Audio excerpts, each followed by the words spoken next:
திராவிட இயக்க போர்வால் தலைவர் வைகோ அவர்கள் 1978ஆம் ஆண்டு தன்னுடைய 34ஆம் வயதில் நாடாளுமன்றத்தில் முதலாக அடியெடுத்து வைத்தார். மாநிலங்களவை உறுப்பினராக 24 ஆண்டுகள், மக்களவை உறுப்பினராக 6 ஆண்டுகள், ஆக மொத்தம் நாடாளுமன்றத்தில் 30 ஆண்டுகளாக தமிழ்நாட்டின் குரலாக, தமிழ்நாட்டின் உரிமைகளுக்காக, தமிழ் மக்களின் நலனுக்காக அயராது பாடுபட்டவர், போராடியவர். அவருடைய சாதனைகள், ஒரு நாடாளுமன்ற உறுப்பினராக அவருடைய தொண்டுகள் ஏராளம். 20 வருடங்களுக்கு முன்பு நதிநீர் இணைப்பு, அதை பற்றி சிந்திக்காத காலங்களில் நதிநீர் இணைப்பு சாத்தியமற்றது என்று கூறிய காலகட்டத்தில் நதிநீர் இணைப்புக்காக நாடாளுமன்ற வரலாற்றில் முதன்முறையாக தனிநபர் மசோதாவை கொண்டு வந்தவர் நம் தலைவர் வைகோ ஆவார். இன்று நாடு முழுவதும் பல இடங்களில் நதிநீர் இணைப்புக்கான பணிகள் நடைபெறுகின்றது என்றால் அதற்கு வித்திட்டவர் மாமனிதர் வைகோ ஆவார்.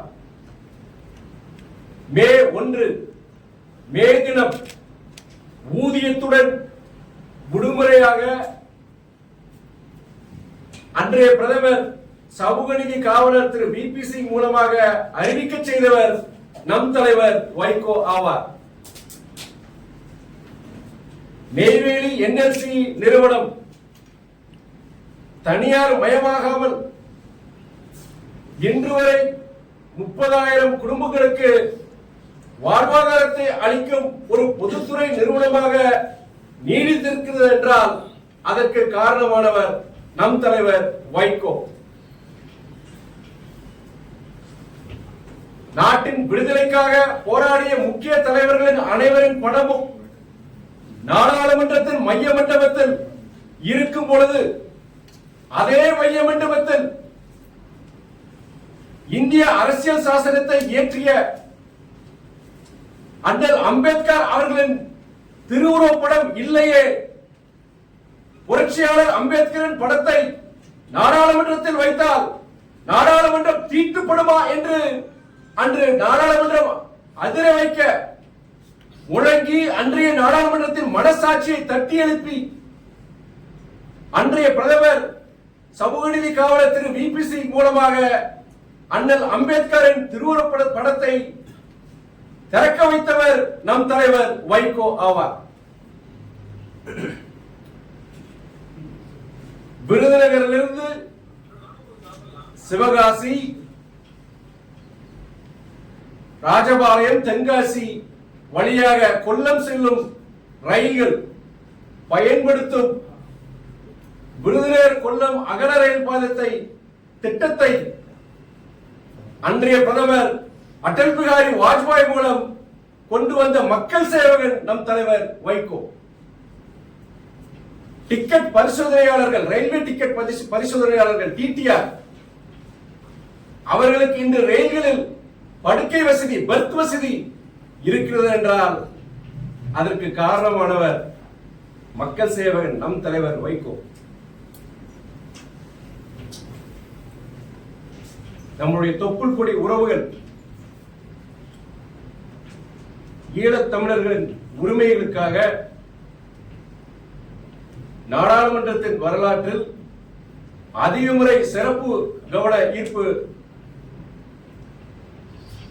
மசோதாக்களை, தீர்மானங்களை கொண்டு வந்தவர் நம் தலைவர் வைகோ. ஈழத்தமிழர்களின் குரலாக, மேதகு ஐயா அவர்களின் குரலாக நாடாளுமன்றத்தில், ஐநா மன்றத்தில், மக்கள் மன்றத்தில் ஒலித்தவர் நம் தலைவர் வைகோ ஆவார். 1978ஆம் ஆண்டு அவர் நாடாளுமன்றத்தில் முதல் அடியெடுத்து வைத்த பொழுது, அவர் கன்னி பேச்சை உரையாற்றும் பொழுது அவருக்கு ரயில்வே துறை அமைச்சகத்திலிருந்து அனுப்பப்பட்ட ஹிந்தியால் எழுதப்பட்ட அந்த கடிதத்தை அன்று நாடாளுமன்றத்தில் மாநிலங்களவையில் அன்றைய பிரதமர் மொரார்ஜி தேசாய் அவர்களுக்கு முகத்துக்கு எதிராக அந்த கடிதத்தை கிழித்தெறிந்து எரிந்துவிட்டு கடைசி தமிழனின் கடைசி ரத்தம் இருக்கும் வரை நாங்கள் இந்திய ஆதிக்கத்தை எதிர்ப்போம் என்று சபை அதிர முழங்கியவர் நம் தலைவர் வைகோ அவர்கள். அவருக்கு வயது 81. அவருடைய நாடாளுமன்ற பதவி முடிவு பெறும் இந்த காலகட்டத்தில் கடந்த ஏப்ரல் மாதத்தில் கட்டாய இந்தியை வெட்டி சாய்ப்போம் என்று புரட்சி கவிஞர் பாரதிதாசன் பாடல் வரிகளை குறிப்பிட்டு கர்ஜித்தவர் நம் தலைவர் வைகோ அவர்கள். நாடாளுமன்றத்தில் நுழையும் போது 1978ஆம் ஆண்டு அப்போதும் சரி பதவிக்காலம் முடிகின்றது, இனி அந்த சபையில் அவர் அடியெடுத்து வைக்க மாட்டார் என்று தெரிந்து கொண்டு அவருடைய இறுதி கடைசியாக பேசிய அந்த பேச்சு மும்மொழி கொள்கையை எதிர்த்து, இந்திய ஆதிக்கத்தை எதிர்த்து, தன் தமிழ் பற்றை வெளிப்படுத்தி தமிழக நெஞ்சங்களை நெகிழச் செய்தார்.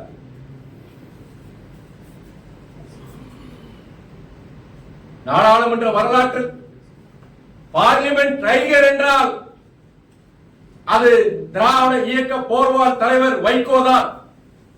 அதை யாராலும் அழிக்க முடியாது, மறுக்கவும் முடியாது.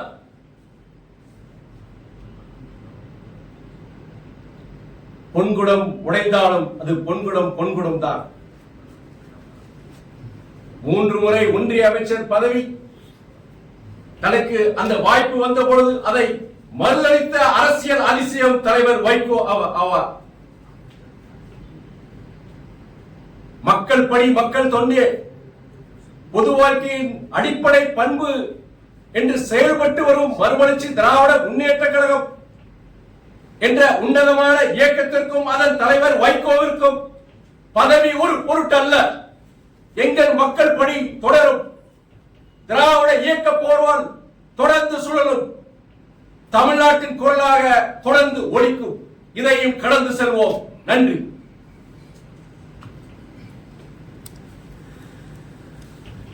லாஸ்ட் டைமும் போராட்டத்தில் தான் சார் வாங்கினீங்க, எம்பி சீட்டை வாங்கினது. கூட்டணியிலே இருக்கீங்க, ஆனால் ஒவ்வொரு தடவையும் உங்களுக்கு மறுக்கப்படுது. அதை பற்றி நீங்கள் என்ன நினைக்கிறீங்க? நாங்கள் முதல்ல 2019 கூட்டணியில் சேரும் பொழுது பொது உடைமை இயக்கங்கள், விடுதலை சிறுத்தைகள் கட்சி எங்களுக்கு தலா 2 சீட். அதாவது எங்களுக்கு பொறுத்தவரை தலைவர் உங்களுக்கே தெரியும், தலைவருக்கு அப்போது மாரடைப்பு ஏற்பட்டு ஹார்ட் அட்டாக், பேஸ் மேக்கர் வச்சிருந்தாங்க.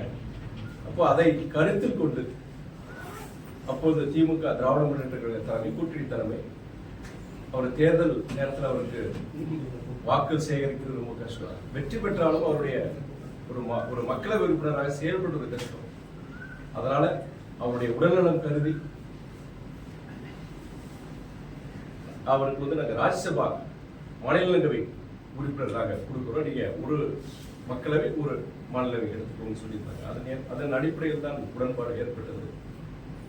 தொடர்ந்து கிட்டத்தட்ட 7 ஆண்டுகள் கடந்து 8 ஆண்டுகளாக இந்த கூட்டணியில் நீடித்து வருகிறோம். சென்ற முறை அதே மாதிரி சட்டமன்ற தேர்தலையும் பொது உடைமை இயக்கங்கள், விடுதலை சிறுத்தைகள் கட்சி எங்களுக்கும் அந்த அடிப்படையில் தலா 6 சட்டமன்ற தொகுதிகள் என்ற அடிப்படையில் எங்களுக்கு ஒதுக்கப்பட்டது. கடந்த நாடாளுமன்ற தேர்தலில் அந்த சீட் எண்ணிக்கை, அந்த எண்ணிக்கை வரும் பொழுது எங்களுக்கு கடந்த முறை கொடுத்த மாதிரி ஒரு மக்களவை உறுப்பினர், ஒரு மாநிலங்களவை உறுப்பினர் சொல்லும் பொழுது அதை அறிவிச்சிடலாம்னு சொல்லும் பொழுது அவங்க சொன்னது என்னன்னா, நீ ஒரு 1.25 வருஷம் இருக்கு, அதுல நியாயம் இருக்கு, அது 1.25 வருஷம் இருக்கு, அப்போ கண்டிப்பா தலைவர் அதை செய்வார், தலைவர் கூட்டணி தலைவர் மாண்பு முதலமைச்சர் அண்ணன் தளபதி அவர்கள் செய்வார் என்று சொன்னார். அது அறிவிச்சிட்டா இல்லை, எங்களுடைய இயக்கத்தோழர்கள் மத்தியில மற்றவங்களுக்குலாம் 2 சீட்டு எங்களுக்குன்னு சொல்லும்போது இல்லை, அது ராஜ்யசபா கண்டிப்பா அது தான் கொடுத்தாங்க. அது மாதிரி கண்டிப்பா தலைவர் வைகோங்கிறவர் மறக்க மாட்டாங்க, கண்டிப்பா செய்வாங்கன்னு சொன்னாங்க. அதை ஏற்றுக்கொண்டுதான் நாங்கள் இப்பயே தொடரலாம், மாற்று கருத்து கிடையாது. அதன் அடிப்படையில் நீங்க கேட்ட கேள்விக்கு சொல்றேன், அதனாலதான் நாங்க அதில் கடந்து சொல்லுவோம்னு சொல்றேன். உறுதி கிட்டத்தட்ட உறுதி சொல்ற மாதிரி தான் நீங்க சொல்றீங்க. பொருளுடைய மீனிங் என்னன்னா வந்து அவங்க அஷூரன்ஸ் கொடுத்துருக்காங்க, பட் அந்த அஷூரன்ஸ் அவங்க காப்பாற்றுற மாதிரி தெரியலையே. இல்லை, நாம அவங்க கூட்டணியை பொறுத்த வரைக்கும் நாங்கள் முதல் முறை சேரும் பொழுது நீங்கள் சொல்றது கரெக்ட், அதை நாங்கள் அடிப்படையில் நாங்கள் சேரணும்.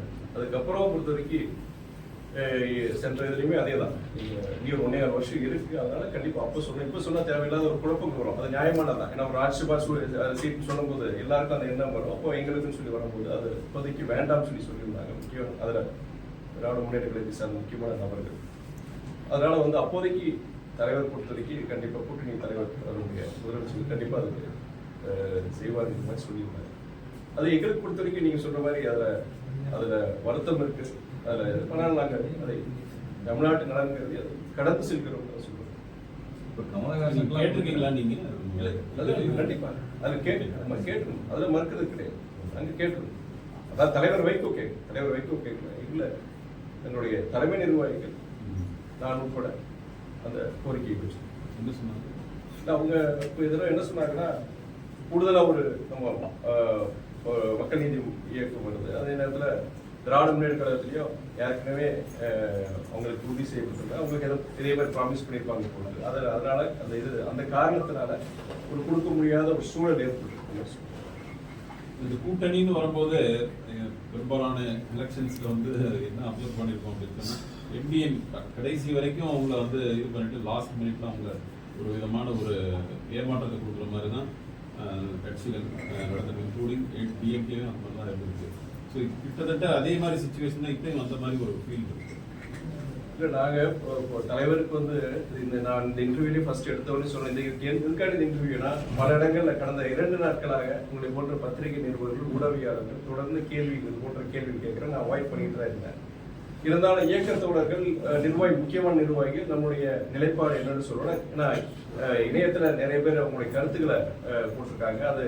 அது தலைமை நிர்வாகிகள், தலைவர் கேட்கல சரி, தலைமை நிர்வாகிகள் என்ன இதுக்கு முயற்சி எடுத்தாங்க, அவங்க அப்போ இதுல சரியான இதை கையாண்டாங்களாங்கிற ஒரு இது வரும்பொழுது அதுக்கு பல வழிகள் உங்களுக்கு ஒரு பதில் சொல்லணும், இயக்கத்தில் இருக்க தொண்டர்கள் நிர்வாகிகளுக்கு ஒரு பதில் சொல்ல வேண்டிய ஒரு சூழ்நிலை, பொதுமக்கள் கிட்டே ஒரு இந்த இணையத்துல இந்த மாதிரி பல செய்திகள் போறதுனால அப்போ அதுக்கு உண்டான அந்த தெளிவுபடுத்திருக்க வேண்டியதான் இன்னைக்கு நான் இந்த பிரஸ் மீட் பொறுத்த வரைக்கும்.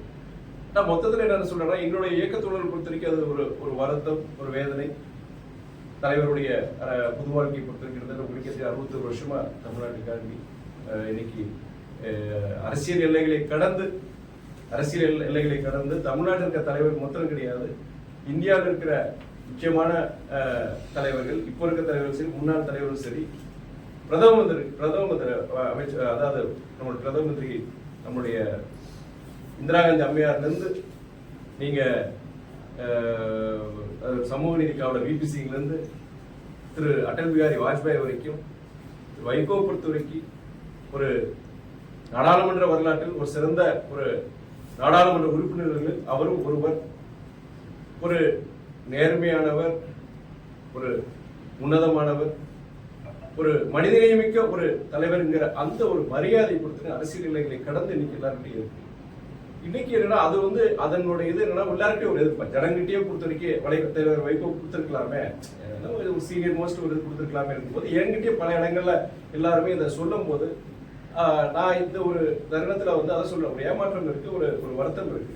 ஆனால் இன்னைக்கு பொறுத்த வரைக்கும் தமிழ்நாட்டுடைய நலன் கருதி இதை கடந்து செல்வோங்கிறத சொல்ல முடியும். எனக்கு சில நானும் பொறுத்த வரைக்கும் முதன்மை செயலர் இருந்தாலுமே கூட தலைமைக்கு கட்டுப்பட்டு தான் நான் செயல்பட முடியும். ஆனால் இதுவே பொறுத்த வரைக்கும் தலைமைக்கு கேட்டுட்டு தான் நான் சொல்றேன். ஏன்னா வந்து தலைமையே சொன்னாங்க, சொல்லி இந்த மாதிரி வழக்கத்தை சொல்லிருக்குன்னு சொல்லி தான் நான் சொல்றேன். அதுக்கு பேர் நான் விவரிச்சு சொல்ல முடியும். சார், கூட்டணி தலைவர் கொடுத்த வாக்குகளை காப்பாற்றுறது டிஎம்கே ஏடிஎம்கே வந்து தேமுதிக மற்ற இயக்கங்களை பற்றி நான் பேச முடியாது. நீங்க எல்லாருக்கும் அந்த கடந்த 2 நாட்களாக தொடர்ந்து உங்களுடைய கேள்விக்குண்டான பதில் நான் சொல்லியிருக்கிறேன். கடந்து செல்கிறோம், அவ்வளவுதான் என்னால சொல்ல முடியும். இந்த டிசப்பாயின்மெண்ட் வந்து அடுத்த வரக்கூடிய அசம்பிளி எலெக்ஷன்ல உங்களுக்கு ஏதாவது காம்பன்சேஷன் ஏதாவது? இல்ல, அது என்னன்னா எங்களுடைய எதிர்பார்ப்பு பொறுத்த வைக்கிறதா எண்ணிக்கையின் அடிப்படை கிடையாது. எந்த நோக்கத்துக்காண்டி இந்த கூட்டில் நாங்கள் சேர்ந்தது உங்களுக்கு எல்லாருக்கும் தெரியும். அப்படி அந்த தமிழ்நாட்டு நலனுக்காக இந்த ஒரு கூட்டணி வலுவா இருக்கணும், கூட்டணி தொடரணும் நினைக்கிற இயக்கம் தலைமை தான் எங்களுடைய. சட்டமன்ற தேர்தல் பொறுத்த வரைக்கும் அன்னைக்கு கண்டிப்பா வந்து பொறுத்த வரைக்கும் நீங்க சொல்ற மாதிரி சரி, இது ஒரு டிசப்பாயின்மெண்ட் தான், ஒரு ஏமாற்றம் தான். தலைவர் எங்களுக்காண்டி வேணும்.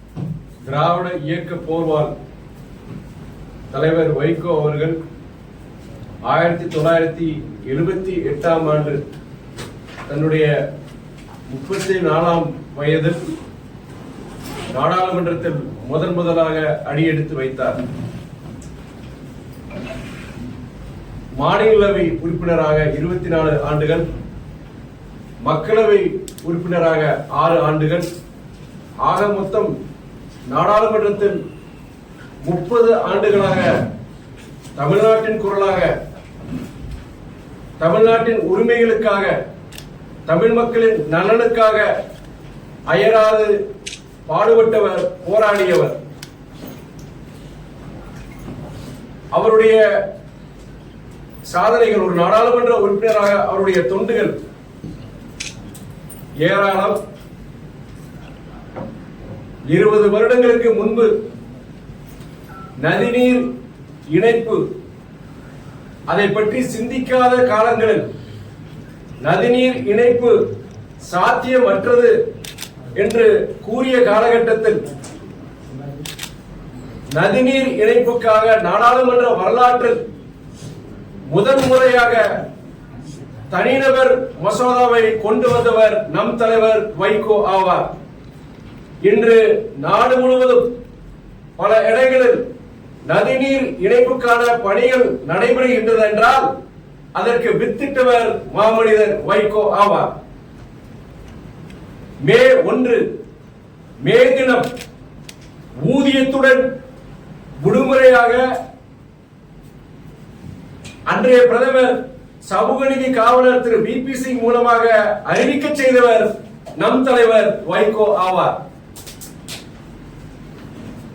நெய்வேலி NLC நிறுவனம் தனியார் மயமாகாமல் இன்று வரை 30,000 குடும்பங்களுக்கு வாழ்வாதாரத்தை அளிக்கும் ஒரு பொதுத்துறை நிறுவனமாக நீடித்திருக்கிறது என்றால் அதற்கு காரணமானவர் நம் தலைவர் வைகோ. நாட்டின் விடுதலைக்காக போராடிய முக்கிய தலைவர்களின் அனைவரின் படமும் நாடாளுமன்றத்தின் மைய மண்டபத்தில் இருக்கும் பொழுது அதே மைய மண்டபத்தில் இந்திய அரசியல் சாசனத்தை இயற்றிய அண்ணல் அம்பேத்கர் அவர்களின் திருவுருவப்படம் இல்லையே. புரட்சியாளர் அம்பேத்கரின் படத்தை நாடாளுமன்றத்தில் வைத்தால் நாடாளுமன்றம் தீட்டுப்படுமா என்று அன்று நாடாளுமன்றம் அதிர வைக்க முழங்கி அன்றைய நாடாளுமன்றத்தின் மனசாட்சியை தட்டி எழுப்பி அன்றைய பிரதமர் சமூக நீதி காவலர் திரு VP சிங் மூலமாக அண்ணல் அம்பேத்கரின் திருவுருவப்பட படத்தை திறக்க வைத்தவர் நம் தலைவர் வைகோ ஆவார். விருதுநகரிலிருந்து சிவகாசி, ராஜபாளையம், தென்காசி வழியாக கொல்லம் செல்லும் ரயில்கள் பயன்படுத்தும் விருதுநகர் கொல்லம் அகல ரயில் பாலத்தை திட்டத்தை அன்றைய பிரதமர் அடல் பிகாரி வாஜ்பாய் மூலம் கொண்டு வந்த மக்கள் சேவகன் நம் தலைவர் வைகோ. டிக்கெட் பரிசோதனையாளர்கள், ரயில்வே டிக்கெட் பரிசோதனையாளர்கள் TTR அவர்களுக்கு இன்று ரயில்களில் படுக்கை வசதி, பர்த் வசதி இருக்கிறது என்றால் அதற்கு காரணமானவர் மக்கள் சேவகன் நம் தலைவர் வைகோ. நம்முடைய தொப்புள் கொடி உறவுகள் ஈழத் தமிழர்களின் உரிமைகளுக்காக நாடாளுமன்றத்தின் வரலாற்றில் அதிக முறை சிறப்பு கவன ஈர்ப்பு மசோதாக்களை தீர்மானங்களை கொண்டு வந்தவர் நம் தலைவர் வைகோ. ஈழத்தமிழர்களின் குரலாக, மேதகு ஐயா அவர்களின் குரலாக நாடாளுமன்றத்தில், ஐநா மன்றத்தில், மக்கள் மன்றத்தில் ஒலித்தவர் நம் தலைவர் வைகோ ஆவார். 1978ஆம் ஆண்டு அவர் நாடாளுமன்றத்தில் முதல் அடியெடுத்து வைத்த பொழுது, அவர் கன்னி பேச்சை உரையாற்றும் பொழுது அவருக்கு ரயில்வே துறை அமைச்சகத்திலிருந்து அனுப்பப்பட்ட ஹிந்தியால் எழுதப்பட்ட அந்த கடிதத்தை அன்று நாடாளுமன்றத்தில் மாநிலங்களவையில் அன்றைய பிரதமர் மொரார்ஜி தேசாய் அவர்களுக்கு முகத்துக்கு எதிராக அந்த கடிதத்தை கிழித்தெறிந்து எரிந்துவிட்டு கடைசி தமிழனின் கடைசி ரத்தம் இருக்கும் வரை நாங்கள் இந்திய ஆதிக்கத்தை எதிர்ப்போம் என்று சபை அதிர முழங்கியவர் நம் தலைவர் வைகோ அவர்கள். அவருக்கு வயது 81. அவருடைய நாடாளுமன்ற பதவி முடிவு பெறும் இந்த காலகட்டத்தில் கடந்த ஏப்ரல் மாதத்தில் கட்டாய இந்தியை வெட்டி சாய்ப்போம் என்று புரட்சி கவிஞர் பாரதிதாசன் பாடல் வரிகளை குறிப்பிட்டு கர்ஜித்தவர் நம் தலைவர் வைகோ அவர்கள். நாடாளுமன்றத்தில் நுழையும் போது 1978ஆம் ஆண்டு அப்போதும் சரி, பதவிக்காலம் முடிகின்றது, இனி அந்த சபையில் அவர் அடியெடுத்து வைக்க மாட்டார் என்று தெரிந்து கொண்டு அவருடைய இறுதி கடைசியாக பேசிய அந்த பேச்சு மும்மொழி கொள்கையை எதிர்த்து, இந்திய ஆதிக்கத்தை எதிர்த்து, தன் தமிழ் பற்றை வெளிப்படுத்தி தமிழக நெஞ்சைகளை நெகிழ செய்தார்.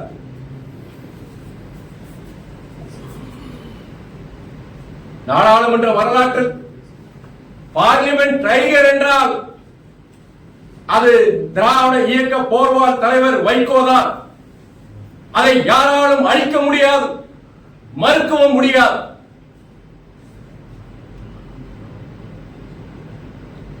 பொன்குடம் உடைந்தாலும் அது பொன்குடம் தான். 3 முறை ஒன்றிய அமைச்சர் பதவி தனக்கு அந்த வாய்ப்பு வந்த பொழுது அதை மறுதளித்த அரசியல் அதிசயம் தலைவர் வைகோ ஆவார். மக்கள் பணி, மக்கள் தொண்டே, பொது வாழ்க்கையின் அடிப்படை பண்பு என்று செயல்பட்டு வரும் மறுமலர்ச்சி திராவிட முன்னேற்ற கழகம் என்ற உன்னதமான இயக்கத்திற்கும் அதன் தலைவர் வைகோவிற்கும் பதவி ஒரு பொருட்டல்ல. எங்கள் மக்கள் பணி தொடரும். திராவிட இயக்க போர்வால் தொடர்ந்து சுழலும். தமிழ்நாட்டின் குரலாக தொடர்ந்து ஒலிக்கும். இதையும் கடந்து செல்வோம். நன்றி.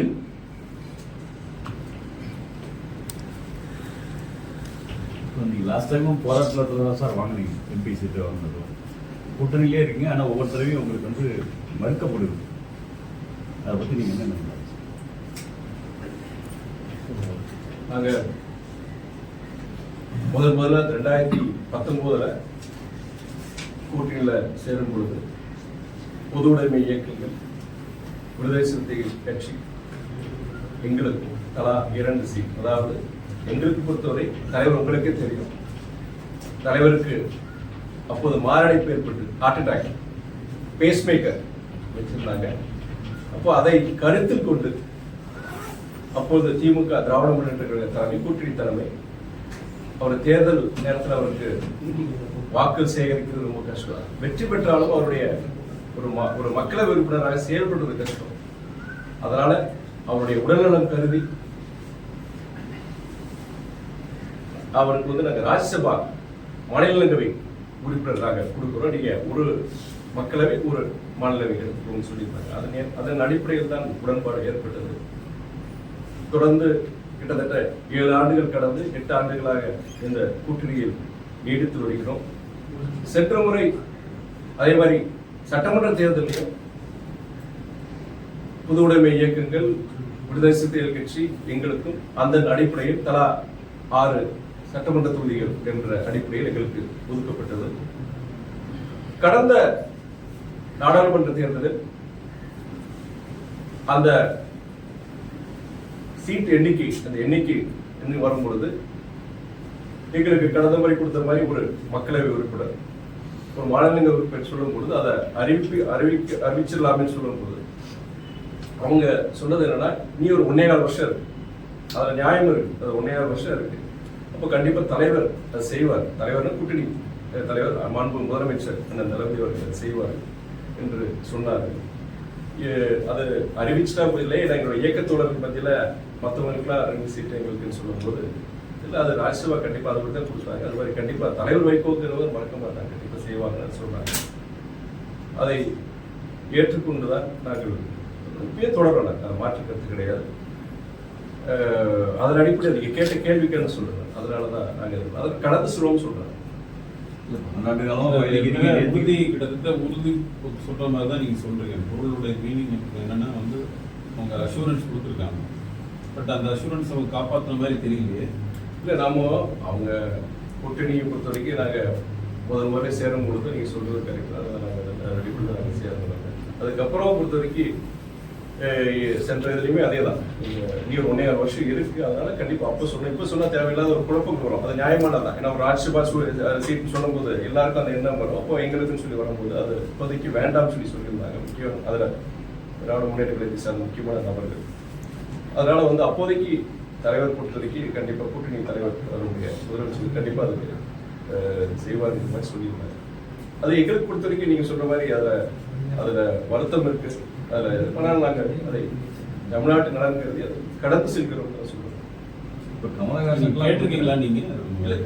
கண்டிப்பா அதில் கேட்கணும், அதில் மறுக்கிறது கிடையாது, அங்கே கேட்கணும். அதான் தலைவர் வைகோ கேட்கல, இல்லை என்னுடைய தலைமை நிர்வாகிகள் நான் உட்பட அந்த கோரிக்கையை வச்சு என்ன சொன்னாங்க? அவங்க இப்போ இதெல்லாம் என்ன சொன்னாங்கன்னா, கூடுதலாக ஒரு நம்ம மக்கள் நீதி இயக்கம் வருது, அதே நேரத்தில் திராவிட முன்னேற்ற கழகத்திலையும் ஏற்கனவே அவங்களுக்கு உறுதி செய்யப்பட்டிருந்தா அவங்களுக்கு எதுவும் இதே மாதிரி ப்ராமிஸ் பண்ணியிருப்பாங்க போல. அதனால அந்த காரணத்தினால ஒரு கொடுக்க முடியாத ஒரு சூழல் ஏற்பட்டு இந்த கூட்டணின்னு வரும்போது பெரும்பாலான எலெக்ஷன்ஸ்ல வந்து என்ன அப்சர்வ் பண்ணியிருக்கோம் அப்படின்னு சொன்னா, எம்பிஎன் கடைசி வரைக்கும் அவங்கள வந்து இது பண்ணிட்டு லாஸ்ட் மினிட்ல அவங்க ஒரு விதமான ஒரு ஏமாற்றத்தை கொடுக்குற மாதிரி தான் கட்சிகள் நடந்தது, இன்க்ளூடிங் டிஎம்கே அந்த மாதிரி தான் இருந்துச்சு. ஸோ கிட்டத்தட்ட அதே மாதிரி சுச்சுவேஷன் தான் இப்பயும் அந்த மாதிரி ஒரு ஃபீல் இருக்கு. இல்லை, நாங்கள் தலைவருக்கு வந்து நான் இந்த இன்டர்வியூலேயே ஃபர்ஸ்ட் எடுத்தவொடனே சொன்னேன், இதுக்கான இந்த இன்டர்வியூனா பல இடங்களில் கடந்த 2 நாட்களாக உங்களை போன்ற பத்திரிகை நிருபர்கள், ஊடகவியாளர்கள் தொடர்ந்து கேள்விகள் போன்ற கேள்வி கேட்குறேன், நான் அவாய்ட் பண்ணிட்டு தான் இருந்தேன். இருந்தாலும் இயக்கத்தோழர்கள் முக்கியமான நிர்வாகிகள் நம்முடைய நிலைப்பாடு என்னன்னு சொல்றேன். ஏன்னா இணையத்துல நிறைய பேர் அவங்களுடைய கருத்துக்களை போட்டிருக்காங்க. அது தலைமை நிர்வாகிகள், தலைவர் கேட்கல சரி, தலைமை நிர்வாகிகள் என்ன முயற்சி எடுத்தாங்க, அவங்க அப்போ இதுல சரியான இதை கையாண்டாங்களாங்கிற ஒரு இது வரும்பொழுது அதுக்கு பல வழிகள் உங்களுக்கு ஒரு பதில் சொல்லணும், இயக்கத்தில் இருக்க தொண்டர்கள் நிர்வாகிகளுக்கு ஒரு பதில் சொல்ல வேண்டிய ஒரு சூழ்நிலை, பொதுமக்கள் கிட்டே ஒரு இந்த இணையத்துல இந்த மாதிரி பல செய்திகள் போறதுனால அப்போ அதுக்கு உண்டான அந்த தெளிவுபடுத்திருக்க வேண்டியதான் இன்னைக்கு நான் இந்த பிரஸ் மீட் பொறுத்த வரைக்கும். நான் மொத்தத்தில் என்ன சொல்றேன்னா, எங்களுடைய இயக்கத்தோழர்கள் பொறுத்த வரைக்கும் அது ஒரு வருத்தம், ஒரு வேதனை. தலைவருடைய பொது வாழ்க்கையை பொறுத்த வரைக்கும் உங்களுக்கு 61 வருஷமா தமிழ்நாட்டுக்காண்டி இன்னைக்கு அரசியல் எல்லைகளை கடந்து தமிழ்நாட்டில் இருக்கிற தலைவர் மொத்தம் கிடையாது, இந்தியாவில் இருக்கிற முக்கியமான தலைவர்கள், இப்போ இருக்க தலைவர்கள் சரி, முன்னாள் தலைவர்கள் சரி, பிரதம மந்திரி அமைச்சர், அதாவது நம்மளுடைய பிரதம மந்திரி நம்முடைய இந்திரா காந்தி அம்மையார்லேருந்து நீங்க சமூக நீதி காவலர் VP சிங்லேருந்து திரு அடல் பிகாரி வாஜ்பாய் வரைக்கும், வைகோ பொறுத்த வரைக்கும் ஒரு நாடாளுமன்ற வரலாற்றில் ஒரு சிறந்த ஒரு நாடாளுமன்ற உறுப்பினர்கள் அவரும் ஒருவர், ஒரு நேர்மையானவர், ஒரு உன்னதமானவர், ஒரு மனிதநேயமிக்க ஒரு தலைவர்ங்கிற அந்த ஒரு மரியாதை கொடுத்து அரசியல் எல்லைகளை கடந்து இன்னைக்கு எல்லாருக்கிட்டையும் இருக்கு. இன்னைக்கு என்னன்னா அது வந்து அதனுடைய இது என்னன்னா எல்லாருக்கும் ஒரு எதிர்ப்பு ஜனங்கிட்டே பொறுத்த வரைக்கும் தலைவர் வைகோ கொடுத்துருக்கலாமே, ஒரு சீனியர் மோஸ்ட் ஒரு இது கொடுத்துருக்கலாமே இருக்கும்போது என்கிட்டயே பல இடங்கள்ல எல்லாருமே இதை சொல்லும் போது நான் இந்த ஒரு தருணத்துல வந்து அதை சொல்றேன், ஒரு ஏமாற்றம் இருக்கு, ஒரு வருத்தம் இருக்கு. ஆனால் இன்னைக்கு பொறுத்த வரைக்கும் தமிழ்நாட்டுடைய நலன் கருதி இதை கடந்து செல்வோம் சொல்ல முடியும். எனக்கு சில நானும் பொறுத்த வரைக்கும் முதன்மை செயலர் இருந்தாலுமே கூட தலைமைக்கு கட்டுப்படுத்த நான் செயல்பட முடியும். நான் இதுவே பொறுத்த வரைக்கும் தலைமைக்கு கேட்டு தான் நான் சொல்றேன். ஏன்னா வந்து தலைமையே சொன்னாங்க, சொல்லி இந்த மாதிரி வழக்கத்தை சொல்லிருங்கன்னு சொல்லி தான் நான் சொல்றேன். அதுக்கு மேல நான் விவரிச்சு சொல்ல முடியும். சார், கூட்டணி தலைமை கொடுத்த வாக்குகளை காப்பாற்றுறது டிஎம்கே ஏடிஎம்கே வந்தும் தேமுதிக மற்ற இயக்கங்களை பற்றி நான் பேச முடியாது. நீங்க எல்லாருக்கும் அந்த கடந்த 2 நாட்களாக தொடர்ந்து உங்களுடைய கேள்விக்குண்டான பதில் நான் சொல்லியிருக்கிறேன். கடந்து செல்கிறோம், அவ்வளவுதான் என்னுடைய என்னால சொல்ல முடியும். இந்த டிசப்பாயின்மெண்ட் வந்து அடுத்து வரக்கூடிய அசம்பிளி எலெக்ஷன் உங்களுக்கு ஏதாவது ஒரு காம்பன்சேஷன் ஏதாவது? இல்ல, அது என்னன்னா எங்களுடைய எதிர்பார்ப்பு பொறுத்த வரைக்கும் எண்ணிக்கையின் அடிப்படை கிடையாது. எந்த நோக்கத்துக்காண்டி இந்த கூட்டணியில் நாங்கள் சேர்ந்திருக்கிறது உங்களுக்கு எல்லாருக்கும் தெரியும். அப்படி அந்த தமிழ்நாட்டு நலனுக்காக இந்த ஒரு கூட்டணி வலுவா இருக்கணும், கூட்டணி தொடரணும் நினைக்கிற இயக்கம் தலைமை தான் எங்களுடைய. சட்டமன்ற தேர்தல் பொறுத்த வரைக்கும் அன்னைக்கு கண்டிப்பா வந்து பொறுத்த வரைக்கும் நீங்க சொல்ற மாதிரி சரி, இது ஒரு டிசப்பாயின்மெண்ட் தான், ஒரு ஏமாற்றம் தான். தலைவர் எங்களுக்காண்டி வேண்டாம், எங்களுடைய அடையாளமே அந்த வைகோங்கிற அந்த பிராண்ட் தான். தலைவர் வைகோ தான் எங்களுடைய அடையாளம். அவர் மனசங்கடப்படாத மாதிரி, அவன் எங்க இயக்கத்துக்கு எங்களுடைய தலைமைக்கு எந்த விதத்திலையும் ஒரு சங்கடத்தை உருவாக்காத மாதிரி, ஒரு தன்மானத்தை இழக்காத மாதிரி அவங்க கண்டிப்பா கொடுப்பாங்க நான் நினைக்கிறேன். வைகோவை போட்டியிட வாய்ப்பு இருக்கும். அது அவர் தான் முடிவெடுக்கணும், அவர் முடிவெடுக்கணும், இயக்கம் முடிவெடுக்கணும். அதுக்கு கூட்டணி தலைமை அதுக்குண்டான வாய்ப்பு அவங்க கொடுக்கணும். இந்த பேருந்து கட்டண உயர்வு கருத்து கேட்டு சார், பேருந்து கட்டணம் உயர்றதுக்கான சூழ்நிலை இருக்கு அப்படின்ற